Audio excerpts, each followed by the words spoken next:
Synopsis trends in the Amplitude integrated EEG.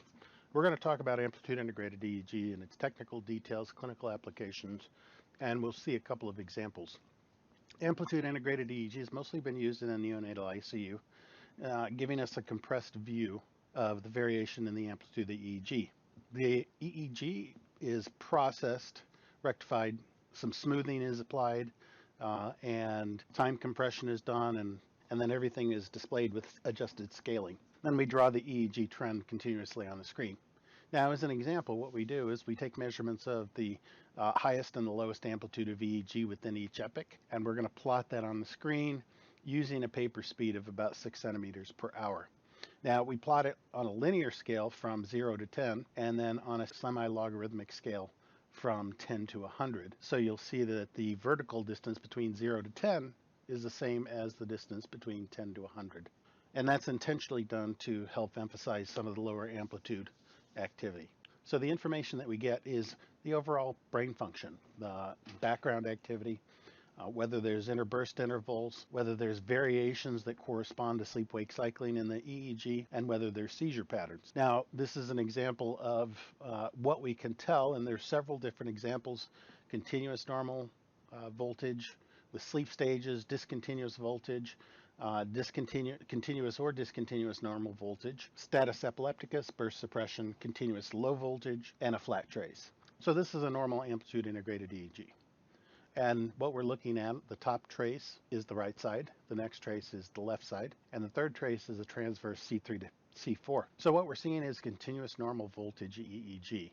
So there is activity throughout. The activity is somewhere between 5 and 50 microvolts throughout, and it's variable. So you see through the variability, the fact that it's not constant at one level, that there is sleep-wake cycling going on. And that's what we're looking for in a normal amplitude integrated EEG. In contrast, this is a burst suppression pattern. So whereas in this previous example, we saw nothing really in the lowest ranges of 0 to 5. In the burst suppression example, most of the trace falls between 0 and 5.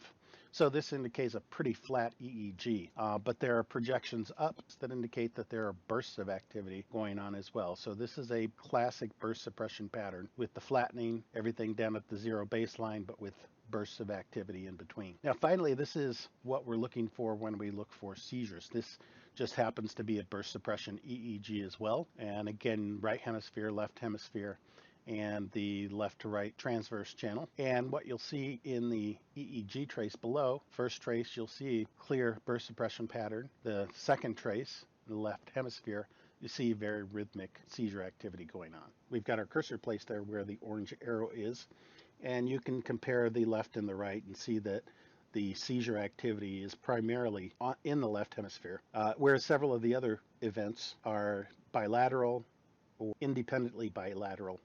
This is how we identify seizures in the amplitude integrated EEG, is by the gaps. So the gaps in the lower border of the trace is what we look for. So this is another example, and you can see that this one is clearly seizure activity. We've got the cursor on the right-hand side in the gaps, although as you can see, this is pretty continuous seizure activity. We'll look at this example in a little greater detail. Now, this is the example that we were looking at, and you can see that we've got a scale of 0 to 100. Same distance between 0 and 10 to 100, and we've got a pretty abnormal EEG. Even if we are out here where we're not in the gaps, you can see that it's pretty abnormal. When we click on the gaps, you'll see that it's much higher amplitude spike and wave activity. Now, the things that we could change here, if we want to edit the analyzer settings, we could adjust. Right now we're just looking at C3 to P3. We could change that to F3 to P3. We could change the name, we could change the color, change the electrodes that we choose, put on the notch filter, all those sorts of things. And now it's rebuilding the trends. You'll also notice that we are looking at about 4 hours on the screen, and the way I have the screen set up currently, this approximates the 6 centimeters per hour that we want to display this, at least on my screen.